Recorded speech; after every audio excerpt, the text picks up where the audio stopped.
Olá, bem-vindos à Teórica 18 de LAP. Esta é a última aula dedicada à linguagem C. Há 3 tópicos importantes para falar hoje, novos. São estes que estão aqui assinalados. No entanto, para início da aula, eu resolvi fazer uma revisão de alguns aspectos importantes para consolidação de conhecimentos, digamos assim. E vou começar já por falar disto, porque isto é uma questão que às vezes atrapalha quem vem da linguagem Java e começa a trabalhar com C. É assim, tem a ver com a questão do modelo de memória. Como é que os dados são guardados na memória e como é que são acedidos. Bem, é assim. Relativamente a tipos primitivos, inteiros, reais, etc., não há diferença entre o Java e o C. Concretamente, imaginem o tipo dos inteiros. Os inteiros não são alocados dinamicamente, obviamente. São guardados diretamente nas variáveis. Se eu tiver uma variável inteira, o inteiro está lá mesmo guardado dentro, não é um apontador. Pronto. E, já agora, nas chamadas de funções, os valores primitivos são passados por valor, ou seja, por cópia. Aquilo que é passado para dentro da função é uma cópia do valor, não é original. E, portanto, isto aplica-se ao Java e ao C e aqui não há diferença nenhuma. Pronto. Relativamente aos tipos não primitivos, tais como registros, vetores, objetos, as diferenças são muito grandes. Porque é assim, em Java... Para já, os tipos não primitivos do Java correspondem aos objetos. Mesmo os vetores em Java são objetos, os arrays. Portanto, vocês sabem muito bem que em Java, portanto, os objetos são alocados dinamicamente, usando a operação new. Quando eu guardo, às vezes eu digo, eu estou a guardar um objeto na variável. Na verdade, o que estamos a guardar na variável é apenas a referência, porque o objeto existe fora da variável. Okay. E além disso, quando eu passo um objeto para um método, pronto, aquilo que é passado é a referência.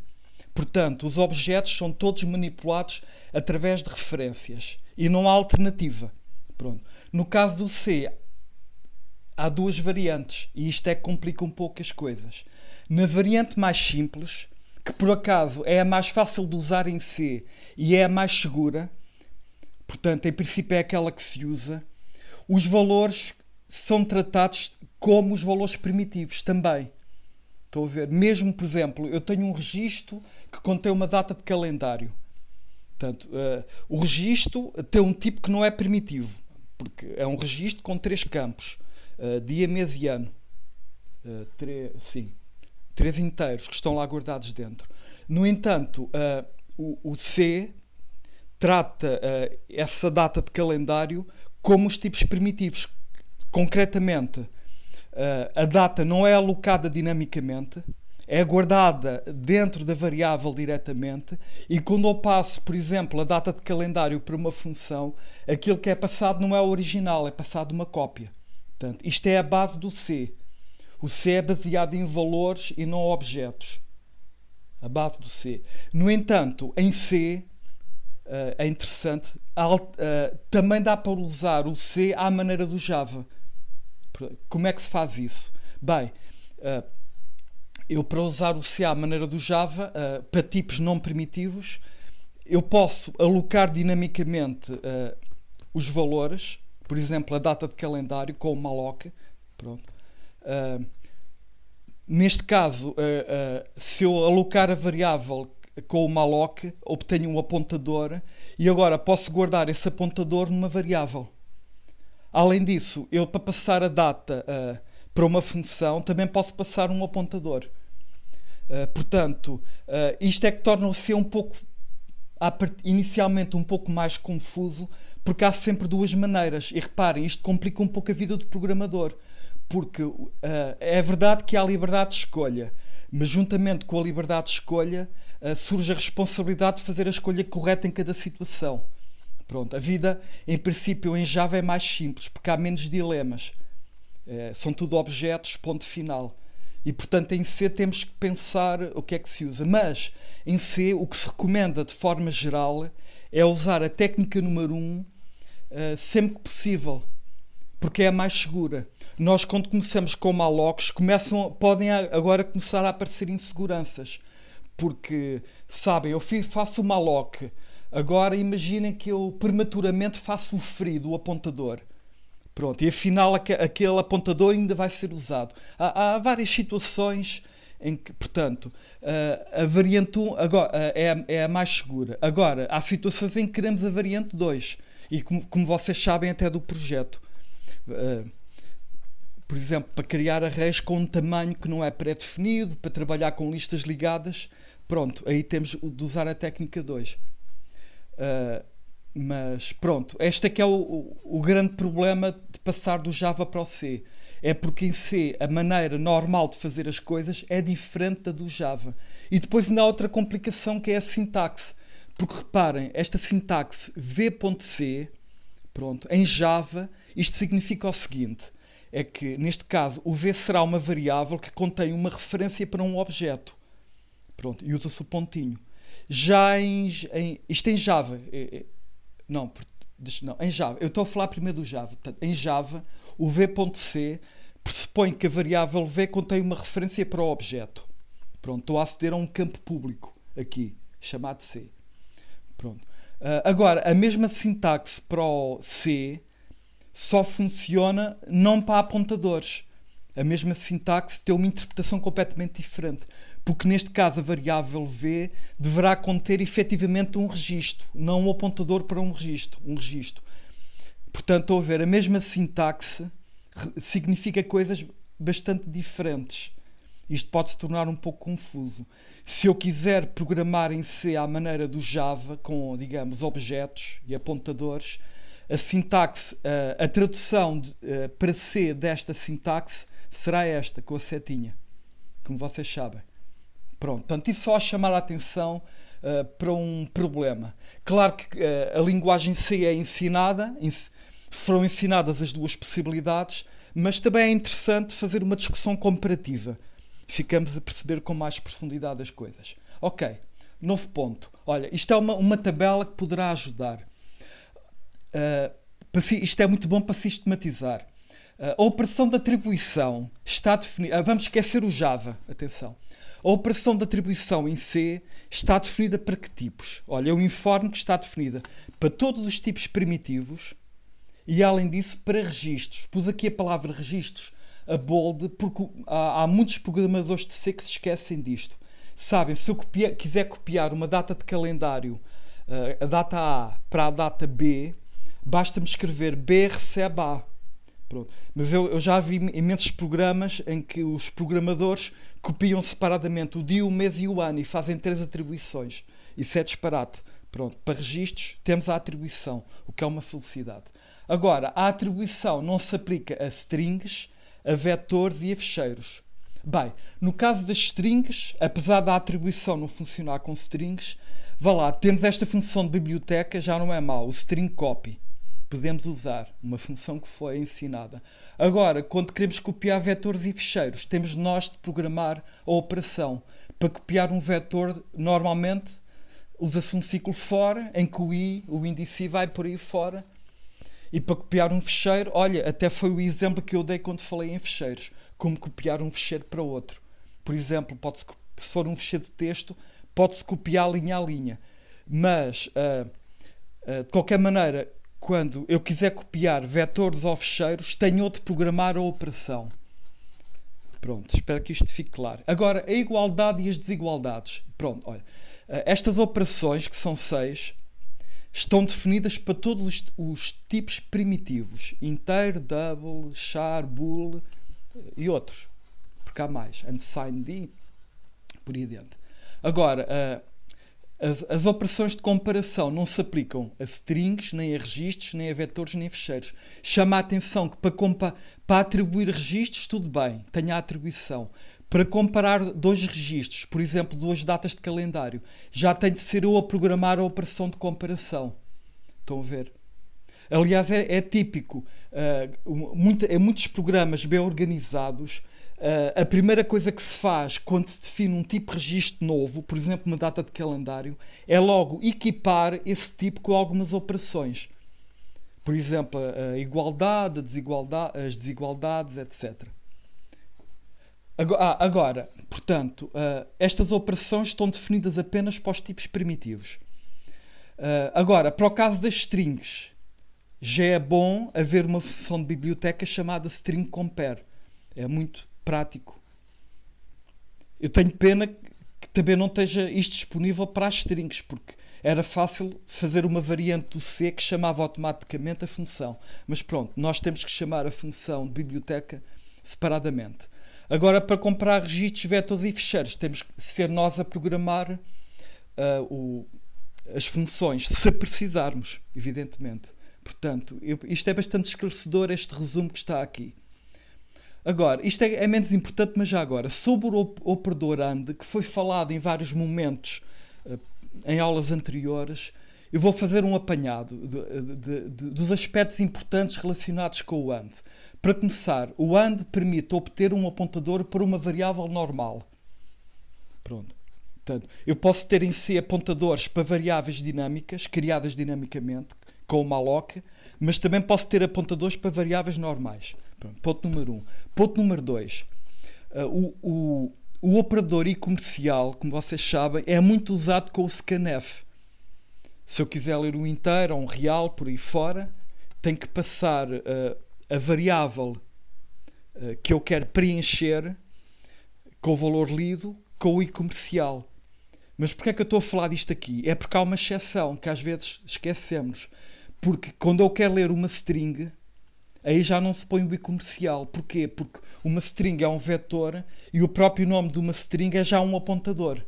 Portanto, se eu passar o e-comercial, se não tiver erro ou warning, o programa vai rebentar ou vai dar o resultado errado. Pronto. Mas, portanto, nós no scanf passamos sempre os is comerciais em todos os argumentos a partir do argumento 2, exceto para aqueles argumentos que forem strings. E agora, para acabar isto, vou oferecer um rebuçado, uma espécie de rebuçado, algo que não disse ainda antes, mas às vezes dá jeito, em alguns programas. Imagina que tem uma string chamada str e que quer obter a substring que começa no índice i, dali para diante. Olha, um bom truque é este. Vejam se percebem isto. Eu tenho a string, estou a aceder à posição i. Portanto, isto é um byte que está aqui, um char. E agora estou a obter o endereço desse byte.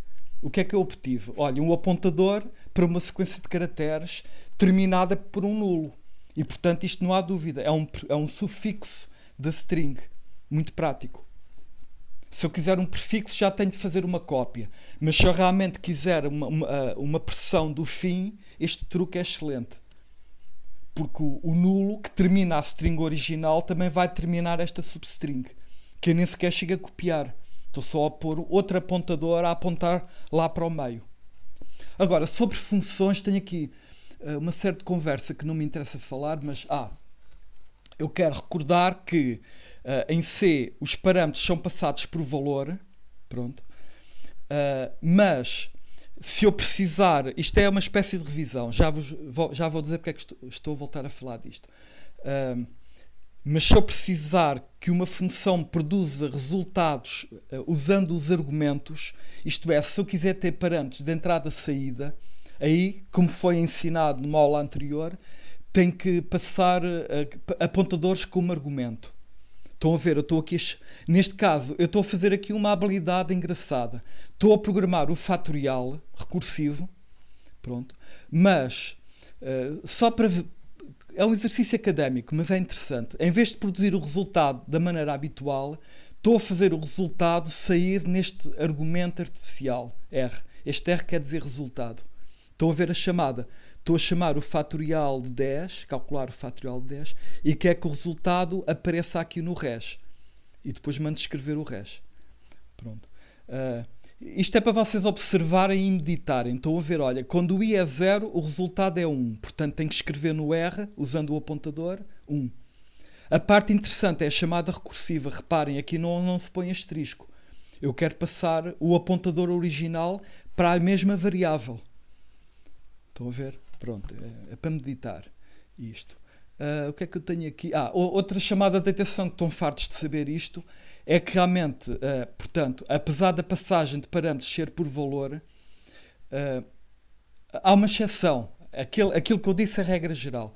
Os vetores são passados através do apontador. E, portanto, está aqui um exemplo. Reparem, o apontador, olhando para o apontador, nós não sabemos o tamanho do vetor. E por isso é que temos de passar aqui ao lado do n. Em geral, precisamos sempre do n. Se eu passar o n, se não passar aqui o n, fico muitas vezes sem saber o que fazer aqui dentro, porque eu não sei o tamanho do vetor. A não ser que eu convencionasse que havia ali um inteiro especial que era uma marca de fim. Por exemplo, o -1.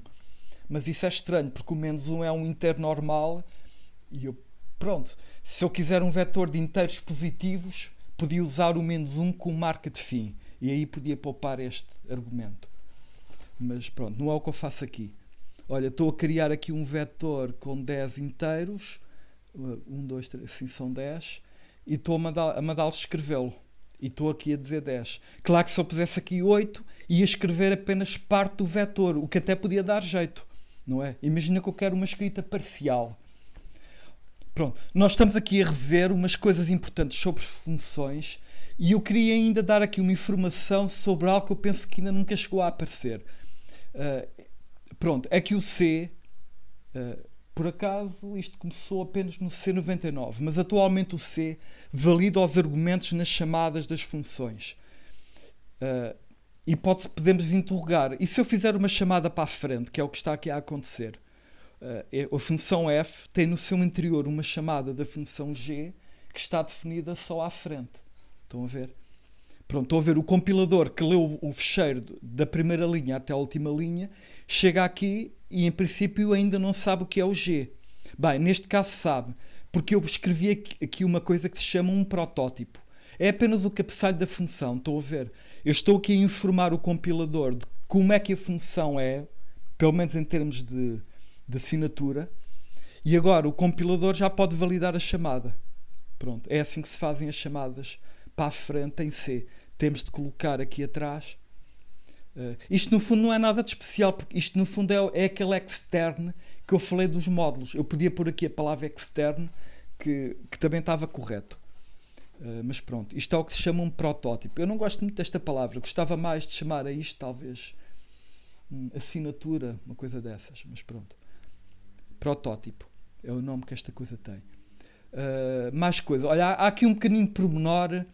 Como é que o INC define uma função sem argumentos? Aliás, deixa-me criar aqui um fecheiro. Por exemplo, uma função void sem uma função inteira f sem argumentos. Nós somos sempre tentados a escrever isto. E eu estou farto de ver isto em programas. E felizmente que muitas vezes não há consequências negativas. Mas sabem, tecnicamente, uma função sem argumentos tem mesmo de ter aqui void. Pronto. E portanto, se eu chamar esta função com um argumento, vou ter um erro. O que se calhar não estão à espera é que se eu omitir aqui isto já não vai dar erro. O que é que isto significa? Isto é uma coisa um bocado histórica, mas isto significa que a função f aceita quaisquer argumentos. Não faz validação dos argumentos. Eu posso passar para a função aquilo que eu quiser.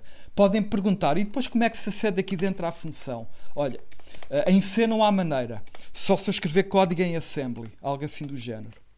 Ou se conseguir obter o stack pointer e através do stack pointer chegar... Pronto. Mas isto geralmente faz em programas mistos, escritos parcialmente em assembly e parcialmente em C. Há quem faça isso. Há quem use a linguagem C para ter um assembly mais organizado. Isto é, ter um programa, por exemplo, com 10 funções e o corpo das funções é sempre assim.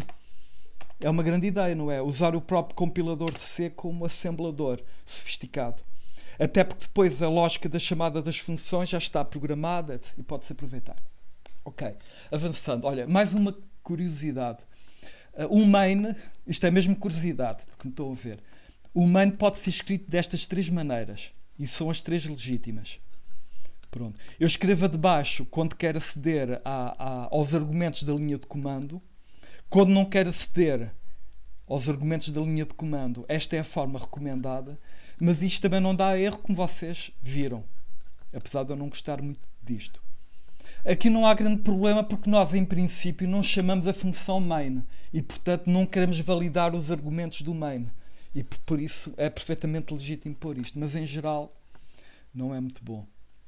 E para acabar, olha, tenho aqui uma função interessante que tem um parâmetro funcional. Olha, isto podia ser uma função bastante interessante do nosso módulo das listas ligadas. Repare, o que é que isto faz? Recebe uma lista, uma função booleana, e o que isto vai fazer...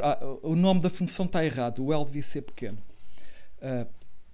O que esta função vai fazer é, vai procurar o primeiro elemento da lista que verifica esta propriedade lógica. Digo que é lógica porque tem aqui a palavra bool. Agora podem perguntar, porquê é que a função tem bool e porquê é que tem este argumento tão estranho? Bem, o que se passa aqui, olha, para já, isto é uma técnica muito frequente, porque é assim, esta função pode suceder ou pode falhar. Eu vou procurar o valor, mas pode não ocorrer. E, portanto, logo à partida tenho um valor booleano, que me vai dizer se a chamada teve ou não teve sucesso, se eu encontrei ou se não encontrei. Agora, no caso em que, portanto, estou a ver, o resultado pode ser true ou false. No caso em que encontro, então eu mando o valor posterior através deste parâmetro de saída. Portanto, isto é interessante. Estão a ver, os parâmetros de saída são úteis em geral, porque esta função tem naturalmente dois resultados. E não vale a pena... Está aqui um exemplo de chamada. E estão a ver, até é bastante prática a chamada. If list search, se encontrar, o valor sai aqui no D e está pronto a usar. Caso contrário, eu não uso o valor porque vai ter lixo. Não cheguei a alterar. Estão a ver, aqui estou a alterar o res, aqui no caso do false não chega a alterar nada. E pronto, isto é aquilo que eu tinha previsto em termos de revisão. Estive aqui a fazer uma discussão sobre vários assuntos que é bom para consolidar. Então, agora há 3 tópicos novos. Tópico número 1 é o const. Por acaso eu tenho de confessar uma coisa. Olha, eu aprecio imenso o const existir em C. Agora, confesso que eu, tal como a maioria dos programadores de C, costumam dar pouca importância ao const. Mas não é lógico. A lógica... Eu, por exemplo, eu podia, mesmo no próprio projeto, no ficheiro.h que vos dei, eu podia ter posto const em vários sítios. Pronto. O const é útil porque, pelo menos por 2 razões, olha, estão aqui. Pode ajudar a aumentar um pouco a segurança dos programas, porque se eu digo que uma determinada zona de memória é const e depois, a seguir, resolvo alterá-la, vou ter um erro de execução. Ou de compilação, depende em princípio de compilação. O que é bom. Eu exprimi uma intenção e se eu próprio entrar em contradição, o compilador avisa-me, que é uma grande coisa. Além disso, os programas tornam-se mais informativos, porque se eu disser que uma zona de memória é constante, é mais um dado que vai o leitor ajudar a criar sintonia com quem escreveu o código. Cria-se mais empatia quando se dá mais informação. Agora, em todo o caso, usar o const tem uns aspectos um pouco estranhos, mas isto aprende-se rapidamente. Olha, para começar, olha, o const, eu estou aqui a definir uma variável i. O const é usado na definição de variáveis ou de parâmetros de funções. Bem, o const, quando é usado à esquerda, aplica-se ao primeiro elemento do tipo. Neste caso eu estou a dizer que esta variável i é constante. Portanto, está a ser inicializada e o valor já não pode mudar. Se eu tentar, vou ter um erro de compilação. Aqui é mais interessante ainda. Reparem, o const aplica-se ao int, não ao asterisco. O que isto significa é que este pt é um apontador variável. Eu posso fazer o pt mudar ao longo do tempo. Por exemplo, num ciclo for para percorrer uma zona de memória. O que eu estou aqui a dizer, como o const se aplica ao primeiro elemento, é que a zona de memória apontada é constante. Sim. E, portanto, é isto que eu estou aqui a exprimir. Portanto, isto é quando o const aparece em primeiro lugar. Agora, eu consigo exprimir mais coisas. Por acaso, olha, esta linha, que eu acabei de descrever é exatamente igual a esta. Porque há uma outra regra. Quando o const aparece algures no meio da definição, o const aplica-se estranhamente, mas por acaso há uma regra inteligente, porque é uma regra simples e não é ambígua, aplica-se ao que está atrás, não ao que está à frente. E, portanto, estas duas linhas são equivalentes. Eu estou de duas maneiras diferentes a dizer que a zona de memória apontada é constante. Vejam esta diferença agora aqui. Agora eu pus o const a seguir ao asterisco. Passei o const daqui para a frente. O que é que eu estou aqui a dizer? Está aqui o comentário ao lado. Estou a dizer que o PT em si agora é constante. Portanto, é como se fosse um vetor. Porque vocês sabem que quando definem um vetor, o nome do vetor é um apontador constante. É esta a situação. Mas os inteiros, a zona de memória apontada é variável. Portanto, através deste apontador que aponta para um sítio fixo, eu consigo através dele mudar a memória, as zonas apontadas. Por exemplo, posso fazer, sei lá, PT de 10 recebe 123. Pronto, assim. Não posso é fazer PT++, claro. Porque o PT é constante. E este caso ainda é mais interessante. Apesar de é um caso tão extremo que não vejo a utilidade disto. Ou melhor, a utilidade é um exemplo académico que ajuda a perceber as coisas.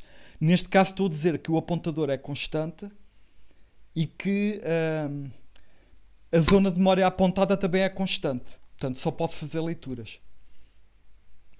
Não, até pode fazer sentido. Eu tenho um vetor que é só para ser lido. E como os vetores são apontadores constantes, faz sentido. Ok, isto agora é para arrebentar com a vossa cabeça, mas o que eu tenho aqui é um apontador para um apontador. Isto geralmente aparece quando nós temos, sei lá, um apontador para um vetor de apontadores. Surge isto. E neste caso o que é que temos? O apontador em si é variável. Ele aponta para um vetor de apontadores constantes. E esses apontadores, por sua vez, apontam para a memória que é variável. Portanto, estou a ver, tenho dois asteriscos aqui. Apontador para apontador, um dos quais é constante, o outro não é. Pronto. E portanto, isto também pode ser usado. Estão aqui as regras que eu apliquei e temos mais um assunto tratado. Já agora, este cons apareceu inicialmente no C++. Houve uma altura em que havia const. A palavra const depois. Cons é do OCaml, estou a confundir. O construtor do OCaml. Aqui não é construtor, aqui é constante. Pronto. O const apareceu no C++ e depois migrou para o C. Por acaso há uma outra coisa de C++ que eu tenho pena que não tenha aparecido no C. Mas agora não vou falar disso. Ok. Portanto, eu disse que havia 3 tópicos novos. Este é o primeiro. Eu achei que isto... pronto, eu gosto de fazer propaganda aqui do const. Pronto. E eu, tenho que... Olha, no dia 1 de janeiro do ano 2021 vou tomar uma decisão daquelas de início de ano, que é este ano vou usar o const mais. Pronto, mas eu reconheço que... É porque, sabem, o const, apesar de tudo, é bastante recente na linguagem C. E quem, como eu, programa em C há 30 anos, habituou-se a determinadas coisas. Pronto. Além que também não é completamente essencial. Vive-se bem sem ele. Mas não há dúvida que é um acrescente bom. Agora, um segundo tópico é a questão da portabilidade. É uma questão que eu já referi de passagem há algum tempo, mas é o seguinte, aliás, na aula de introdução à linguagem C, uma coisa que eu disse na altura é que o C, apesar de permitir aceder ao baixo nível da máquina, permite também uma coisa que parece contraditória, isto é, permite escrever código que até um certo ponto é independente da máquina. Isto é, acede ao baixo nível, mas ao mesmo tempo é independente da máquina. Ou seja, eu escrevo, por exemplo, um programa que acede ao baixo nível de uma máquina, sei lá, do Intel de 64 bits, e vou correr, escrevo o programa em C, e se o programa em C for bem escrito, atenção, A coisa não é automática, temos que ter alguns cuidados, mas se o programa for bem escrito, eu vou compilar agora o programa numa máquina, sei lá, num ARM, um telemóvel, uma coisa dessas, de 32 bits, e o programa vai também funcionar. Pronto. Mas é preciso alguns cuidados. E quais são os problemas que podem acontecer se não tivermos cuidado? Olha, o primeiro é problema com tamanhos de valores. Por exemplo, imagina que eu faço o size-off de uma variável. Qual é o tipo do size-off? Será que eu vou guardar o valor do size-off num inteiro ou num long? Sabem? É que há compiladores de C é que inteiro é igual a long e outros em que não. Aliás, antigamente o inteiro era 16 bits e o long 32 bits. Atualmente o inteiro tende a ser 32 bits e o long 64 bits. Pronto, onde eu quero chegar ao fim é que os próprios ficheiros de include do C fornecem alguns tipos numéricos pré-definidos que nós, se usarmos, ficamos com um programa que funciona em qualquer arquitetura. Estão a ver? Eu também reconheço que às vezes me esqueço de fazer isto. Muitas vezes eu, quando faço o size-off de alguma coisa e quero guardar numa variável, eu tendo a pôr num long. Penso, o long é grande e, portanto, se o resultado fosse inteiro, cabia no long, tudo bem. Mas isto não é garantido. Porque até podia falar daqui a uns anos haver máquinas de 128 bits e, por algum motivo, os size-offs já serem valores com 128 bits.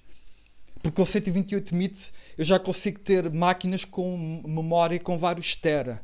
E, portanto, os size-offs, eu podia ter uma coisa monstruosa e querer saber o size-off. Podia até já nem caber num long. Porque a unidade é o byte. Atenção. Os bytes são pequeninos. E, portanto, se eu quiser fazer um programa à prova portável, que corre em várias máquinas, várias arquiteturas, etc., eu devo, em princípio, usar... Eu só exemplifiquei este tipo, mas tenho aqui outros tipos. Olha, já agora, ainda mais um. Se eu subtrair dois apontadores, eu ensinei numa aula anterior que o resultado é um inteiro. Basicamente, obtenho a distância entre os dois apontadores. Já agora, a unidade de medida não é o byte, é o tamanho dos valores apontados. Se eu subtrair dois apontadores para double, eu obtenho a distância em termos de size-off double. Pronto. Mas qual é o tipo da subtração? Será inteiro? Será long? Pronto. Também há um tipo pré-definido. E vai por aí fora. Portanto, o C tem vários tipos pré-definidos. Aliás, este tipo acho que está logo no stdlib, que é um módulo, um header que nós incluímos quase sempre. E depois ainda há outros tipos. Por exemplo, se quiser trabalhar também por algum motivo com inteiros com um tamanho determinado, posso fazer isso. Isto apareceu numa aula prática, naquele exemplo do programa introspectivo, que olhava para a sua própria pilha. Eu começava por testar se a arquitetura era de 64 bits ou não. E consoante, eu usava um tipo ou outro. Pronto, este é o primeiro problema. Ok, um outro problema é este. Sabem, diferentes compiladores de C podem arrumar os campos de um struct de maneira diferente. Por exemplo, há compiladores de C que se veem dois campos que são muito pequeninos, por exemplo, ocupam um byte, mudam a ordem para ficar lado a lado, porque assim os dois bytes podem partilhar a mesma word. Estão a ver? Em vez de cada um... Tem a ver com questões de alinhamento. Portanto, o C tem liberdade de... E, portanto, é mais um cuidado que devemos ter. Por exemplo, imagina que eu quero transferir pela net, por exemplo, um registro. Será que eu vou enviar uma stream de bytes, exatamente os bytes que eu tenho do lado de cá? Isso é má ideia, porque do lado de lá posso ter a correr o mesmo programa, só que a ordem dos bytes no struct é diferente. Não, eu tenho que fazer serialização. Tenho que enviar os dados de uma maneira compreensível, porventura até porque não, sob a forma de texto, e depois o lado de lá tem de reconstruir. Portanto, eu não posso transmitir os dados a baixo nível. Eu tenho que os transmitir a mais alto nível. Estão a ver? E ainda há outro problema curioso, a ordem dos bytes. Porque sabem, imaginem, por exemplo, um inteiro. atualmente o inteiro, na maior parte dos compiladores, tem 32 bits. É curioso, mas há máquinas em que portanto, o inteiro com 32 bits tem 4 bytes. Como é que esses 4 bytes estão arrumados na memória? Sabem, há hardware que põe os bytes por uma ordem e há outros hardwares que põem pela ordem inversa. Até se fala em arquiteturas Big Endian e Little Endian. Pronto. E aqui surge o mesmo problema que eu disse há bocado. Como é que eu vou transmitir um inteiro de uma máquina para outra? Será que eu posso transmitir logo o inteiro em binário? Não posso. Porque se eu mandar os 32 bits em binário, o lado diretamente, digamos, mando um pacote de 32 bits, o lado de lá chega ao lado de lá, e se a máquina tiver uma arquitetura diferente, vou ter um valor todo baralhado. Portanto, dá para perceber isto. Geralmente, este caso particular que eu estou a dizer, geralmente quando se transmitem dados através da rede de uma máquina para outra, o próprio C tem uns fecheiros de biblioteca, ou melhor não, umas funções de biblioteca, há um ponto H com estas coisas, que é mesmo feito para transmitir valores numéricos de um lado para o outro. Pronto, ele internamente tem uma convenção que não nos interessa. Por exemplo, uma maneira era enviar, por exemplo, o byte mais significativo sempre à cabeça, em primeiro lugar, depois o outro a seguir. Portanto, há de haver alguma convenção. Mas, portanto, estou a ver, há vários problemas que podem tornar, se não tivermos cuidado, um programa dependente da máquina com que estamos a trabalhar. E uma maneira pode ser interessante para testar isto é depois tentar correr o programa em várias máquinas. Bem entendido. Isto são apenas alguns exemplos, mas são os mais importantes. Aqueles que devemos ter cuidado. E agora o último tema, que é muito importante. Aliás, uma das razões para falar da linguagem C é mesmo isto. Porque é uma linguagem com bastantes inseguranças e é bom ter uma linguagem destas para comparar com outras. Por exemplo, comparar com o OCaml. O OCaml é o extremo oposto. O OCaml é ultra seguro. Em tempo de execução não pode haver erros de tipo em OCaml. Em C é fácil. Basta-me pôr na memória, sei lá, o inteiro e agora ponho a apontar para lá um apontador para char. E através desse apontador já estou a ver, a violar os próprios tipos do programa. Os tipos, em princípio, um dos motivos para usar tipos é apanhar erros, porque eu, ao dizer que uma variável é inteira, estou logo a informar que vai ser guardado ali um inteiro, e se eu tentar guardar uma string, vou ter um erro, claro. Mas eu, com o baixo nível do C, posso fazer todo o tipo de batotas. E, portanto, há vários tipos de problemas que têm a ver com o baixo nível, mas também há outras coisas. Por exemplo, olha, em C eu posso usar variáveis não inicializadas. É um erro muito frequente em C. Estou sempre a ver este erro, mesmo no projeto 2. Por exemplo, há alunos que têm o programa, que fazem o programa no Windows. Isto é muito típico. No Windows. E as variáveis não inicializadas, variáveis locais, começam com lixo. Pronto. Mas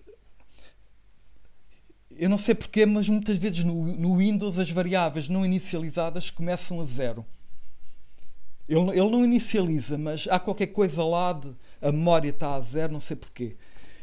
Mas no Linux tende a não estar. Aliás, reparem, o Moshack corre num servidor, aquele servidor corre constantemente ao longo de semanas e semanas. Portanto, a memória, que se calhar quando a máquina arrancou estava toda a zeros, começou a ficar cheia de valores aleatórios por todo o lado.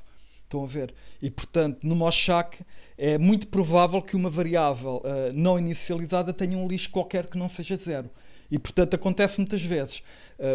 Os alunos fazem o programa no Windows, testam, funciona bem, submetem.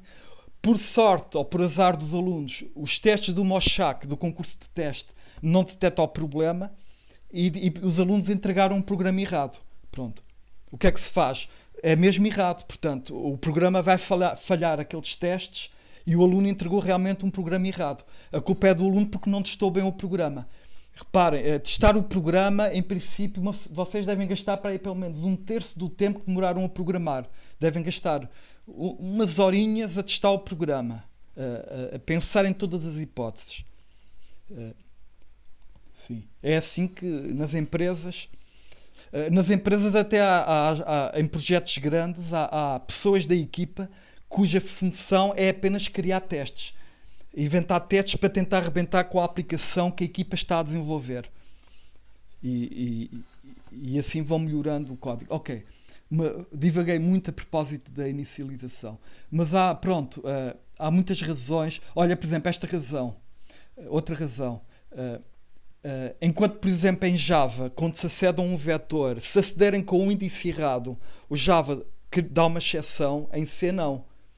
Aliás, sabem, em C o acesso aos vetores é feito através de apontadores, e o próprio C não tem consciência de qual é o tamanho do vetor, ele não tem maneira de testar, e portanto, se eu aceder fora do vetor, olha, paciência, se eu tiver sorte o programa vai estourar e eu fico a saber que há erro. Se tiver azar, é uma chatice.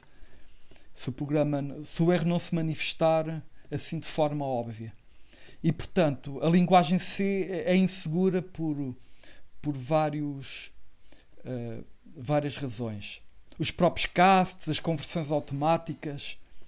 Olha, uma coisa, às vezes há erros subtis que vêm das atribuições, porque uma atribuição é possível atribuir, por exemplo, um double a um inteiro. O que é que acontece? O número real é truncado. E às vezes há erros subtis porque nós não nos apercebemos que estamos a perder as casas decimais e estamos a assumir que... Ou enganámos, a variável devia ser double e dissemos que a variável era inteira. Estão a ver? Agora atribuí um double, perdi a parte decimal. E agora aquela variável é usada como se fosse real, mas na verdade é inteira. E o C não me vai avisar disso. Até porque eu posso fazer contas misturadas de inteiros com reais. E, portanto, é o fim do mundo. Agora, há aqui uma coisa interessante. Apesar da linguagem, para acabar, vou acabar com, eu digo, chave de ouro. Eu acho muito interessante esta parte final. É assim, a linguagem C, portanto, tem inseguranças. Mesmo um programa que compila e já não tenha erros de tipo, muito facilmente ainda pode ter erros. Ou estoura, ou então vai até ao fim e produz resultados errados, que é o caso pior. Pronto. Sabem, os engenheiros andam sempre a inventar coisas para resolver problemas e, claro, houve quem tivesse a pensar em ferramentas para ajudar a detectar erros. Porque é uma coisa que às vezes acontece. Imaginem, um programa está a ser desenvolvido por uma equipa, o programa já vai com, sei lá, 200 mil linhas de código e agora de repente, na última release, começou a estourar. Onde é que está o erro? Estão a ver? Pode ser complicado. Precisamos de ferramentas. Bem, uma ferramenta, que esta eu não vou exemplificar, esta é assim um bocado, a segunda vou. É o Splint, que é um utilitário, portanto, existe pelo menos no Linux, pronto, que eu posso aplicá-lo ao meu código-fonte e ele faz uma análise detalhada do código, vai à procura de possíveis problemas. Pronto. A chatice deste programa é que é muito paranoico e vai produzir muitas vezes imensas coisas que não têm mal nenhum, mas que ele desconfia. Mas pronto, mas pode valer a pena. Se o programa tiver com erros, a arrebentar, e eu não consigo no meio daquele código todo perceber o que é que está a acontecer, pode ser uma primeira maneira. Agora, há uma outra ferramenta, que é o Valgrind, e eu vou acabar a aula com um exemplo do Valgrind. É uma ferramenta extraordinária para ajudar a descobrir problemas em programas em C. E, aliás, noutras linguagens também, mas isto em C é que faz-me... Olha, tenho aqui um exemplo. Olha, este programa é aquilo que eu chamo, digamos, quase um pesadelo, porque o programa faz 3 disparates e, infelizmente, são disparates que o programa pode muito bem correr e não acontece nada aparentemente mal. Por exemplo, olha, aqui o que é que está a acontecer? Olha, tenho uma variável k não inicializada, isto em Java dava um erro, em C não dá erro, e estou a mandar escrevê-la, portanto estou a mandar escrever lixo. Isto é apenas um exemplo de um acesso a uma variável que tem lixo. Aqui, isto é pacífico, é um exemplo académico. O problema era se o K fosse usado em contas complicadas e se eu assumisse que o K tinha sido inicializado e afinal não tinha. Isso é que pode ser um problema. Mas pronto, isto é um erro. Isto aqui, estou a ver, eu usar uma variável não inicializada é um erro de lógica. Não faz sentido, a não ser que seja, pronto, eu tenho curiosidade e quero ver o que é que está na memória. Pronto, tudo bem. Mas em geral, isto é indicação de disparate. Olha, aqui outro. Reparem bem, estou a criar dinamicamente um vetor de tamanho 10 inteiros. E estou a preencher o vetor. E estou a sair dos limites. Estou a preencher 11 posições. Isto é, quando o ciclo chega ao fim, eu estou a escrever na posição 10, portanto já fora do vetor, que o vetor vai de 0 a 9, aquele valor. Pronto. E se eu mandar correr o programa, infelizmente isto também não se manifesta ao erro. É que sabem, o que eu queria era que isto provocasse um estouro imediato para eu saber que o erro tinha sido aqui. Aliás, como acontece em Java. Em Java teria um erro imediato, a dizer na linha tal, não sei o quê, com o índice a valer 11, houve um acesso inválido a um vetor. Em C não. E aqui é que está a grande chatice que eu ainda não referi, ainda bem que estou agora a falar disto, é que às vezes acontece isto. Eu tenho um programa enorme, há uma função que sem querer faz um disparate destes. É tão fácil trocar um 10 por um 11, estão a ver? E parece bem, porventura. Eu estive a estragar a variável que está ao lado do vetor, portanto saí dos limites, escrevi na memória, e agora se calhar noutra parte do programa completamente separada, há uma altura em que eu acedo à outra variável e está lá um valor absurdo que faz o programa estourar. Ou nem faz estourar e depois tenho um resultado errado. Estão a ver? Portanto, o problema, isto é, pode haver um erro na escrita na memória, cujo efeito só se vai notar muito mais tarde, não é imediatamente. Aqui é que está o grande problema. No aquele exemplo que eu dei há bocado, um programa com 200.000 linhas que está a arrebentar, ao menos se ele rebentasse no sítio do erro, mas não, o erro pode ter acontecido muito antes, muito antes, em qualquer uma daquelas 200.000 linhas. Pronto. E tenho aqui ainda outro caso em que estou a fazer o free de um apontador que não foi alvo de malloc. Estão a ver? Isto é um disparate autêntico. Estou a pôr este PT a apontar... Olha, por brincadeira estou a pô-lo a apontar para si próprio, só para vocês verem que isto é possível. É assim. Porque o PT, a partir do igual, já está disponível para ser usado. Portanto, o PT aponta para si próprio. Pronto, mas isso não interessa muito. Agora, o que é importante é isto. O free... Bem, aqui felizmente que este caso costuma ser apanhado. Agora, pronto, vamos pôr este programa a correr. Vamos ver. Eu não vou usar o Eclipse por causa de uma coisa que já vão ver. Vou criar aqui o ficheiro. Portanto, ao menos há aqui uma parte assim mais divertida na aula de hoje. Copiar o código todo. De por cima uma função errada. Ok. Já agora. E vou compilar com este comando. Já vão ver porquê. Ups. Isto é desligar as otimizações. Mas por acaso o GCC por omissão já usa as otimizações a zero. Este G é para gerar informação de debugging. Ele põe lá no meio do código, estou-lhe a pedir para ele manter o nome das variáveis, etc. Porque se eu quiser correr o programa num debugger, posso ver o nome das variáveis. Agora, o mais importante é isto. Eu vou correr o programa normalmente. Prog. Pronto, está aqui. Vamos ver o que aconteceu. Olha. Por acaso, olha, o K começou a 0. Esta variável começou a 0. Mas eu fiz reboot da minha máquina, por acaso, há meia hora. Portanto, ou uma hora, não sei. Mas o mais importante para ver é que o programa passou por aqui, estou a ver, e continuou. Continuou nas calmas, pronto. Depois, o tal disparate em que eu estou a ceder fora do vetor. Estão a ver? Infelizmente, estão a ver, start, end. O programa não rebentou, infelizmente. Portanto, fiquei com a memória corrompida e o efeito da corrupção não se manifestou logo. A partir de agora, está tudo perdido. Pode haver um erro em qualquer altura. Felizmente que o caso 3 é apanhado. O próprio malloc, no free, percebe que há ali um problema e ele avisa. Mesmo assim fez ali um segmentation fault, mas... pronto. Por acaso, eu se quiser saber onde é que o erro aconteceu, posso fazer isto. GDB e pôr o nome do programa. Assim. E agora fazer run. Corri o programa, ele estourou e agora há aqui uma coisa chamada BT, Backtrace. Pronto, aqui não há muito para ver. Olha, não dá, há aqui uma coisa para ver. Ele estourou nesta função de biblioteca, qualquer coisa free, do malloc, do módulo da biblioteca padrão malloc.c. Portanto, foi algures dentro do free. Portanto, o próprio free não faz validação. O free, digamos, eu diria que descarrilou de forma descontrolada. E houve ali um problema. Agora é que vamos ao ponto que eu quero. E esta é que é a parte interessante. Há uma ferramenta chamada Valgrind que, já agora, deixem-me procurar na net. Valgrind. Está aqui. Estão aqui a ver, olha, isto é...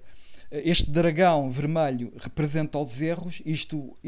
O cavaleiro que tem a lança somos nós, os programadores. Nós estamos sempre a lutar contra os erros.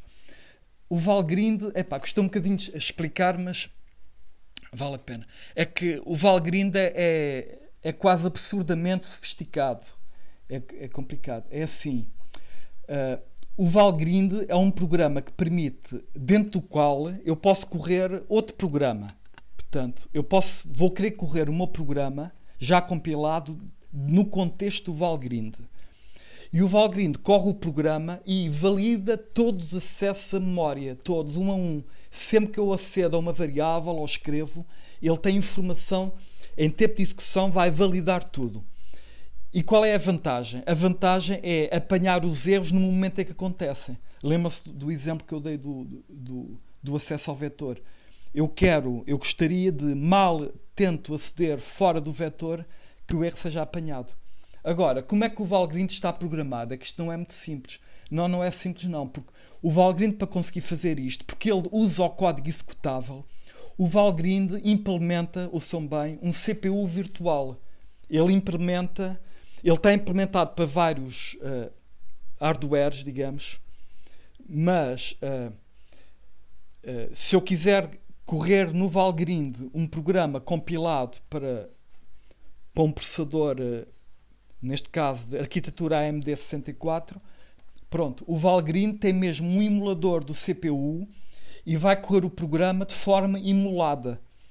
Ok, como estão a pensar, devem estar a imaginar, o programa vai correr muito mais lentamente. Tipicamente corre 100 vezes mais lento. Porque a execução está toda a ser emulada, número 1, e número 2, todos os acessos à memória estão a ser verificados. Agora, há aqui uma coisa que infelizmente o Valgrind não faz, é que os acessos à memória que ele valida são apenas aqueles relacionados com o malloc. Estão a ver? Sempre que fazemos um malloc, ele toma nota do tamanho e ele sabe qual é a zona de memória de trabalho. Porque quando é um vetor estático, ele não valida. Repare, o próprio compilador já compilou o código e o tamanho do vetor já se perdeu. Não há a mesma maneira de saber.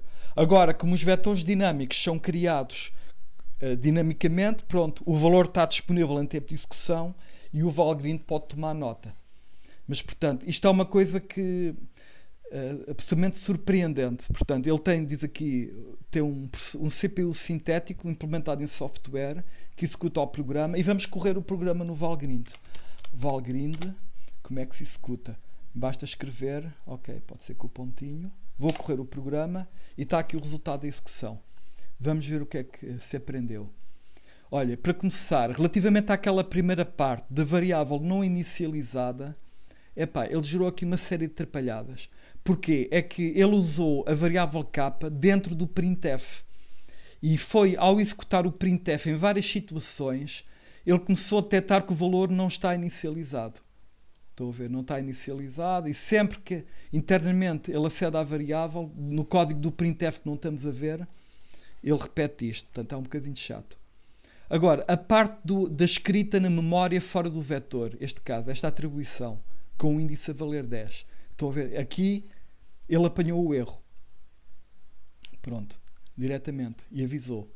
Ele continua a correr, porque ele está interessado em dar o máximo de informação. Mas, de qualquer maneira, o erro ficou assinalado. Invalid write de 4 bytes, não sei onde. E agora, o free, pronto, ele aqui também avisou. Mas agora ele foi mais específico. Ele diz que é mesmo no free, em vez daquele erro de há bocado. E, portanto, isto é fantasticamente bom, este programa. Sabem, há programas críticos muito complicados, escritos em C ou até noutras linguagens, que uma técnica que às vezes se usa é, deixa-se o programa, por exemplo, a correr continuamente durante uma semana, com valores sempre diferentes, dentro do Valgrind. Estou a ver? E se o Valgrind ficar sempre calado, é porque em princípio o programa deve estar bem. Estão a ver? Portanto, é uma técnica muito usada em sistemas críticos.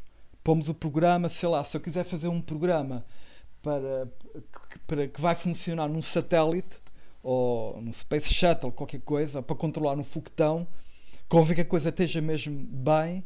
E é típico, portanto, repito, usar o Valgrind repetidamente e pôr o programa a correr em loop, a lidar com, sei lá, ficheiros de dados enormes, para poder correr durante uma semana completa. Aliás, o programa vai correr lentamente, como sabem. Eu disse que ele funciona a 1% da velocidade normal. E a ver se apanham erros. E claro, a esperança é que todos os caminhos possíveis na execução do código, nos ifs, etc., sejam seguidos para o programa ser validado. Pronto, eu entusiasmei-me com esta parte final e não precisava ter gasto tanto tempo. Mas experimentem vocês também correr o Valgrind. Para instalar, pelo menos no Linux, apt-get, sudo apt install Valgrind. Pronto. Ele diz que já está instalado. Mas se não tivesse... Pronto. E vou acabar esta aula. É a última dedicada à linguagem C. Pronto. Por acaso, a próxima aula, olhando para o horário das aulas práticas, já vai ter que ser sobre JavaScript. Pronto. Quarta-feira, a aula é sobre JavaScript. Pronto. Eu não me importo que vejam o vídeo só no fim de semana. Pronto, porque estão a fazer o trabalho de C. Mas é como preferirem. Pronto, então obrigado. O resto, boa tarde. Vou acabar a aula.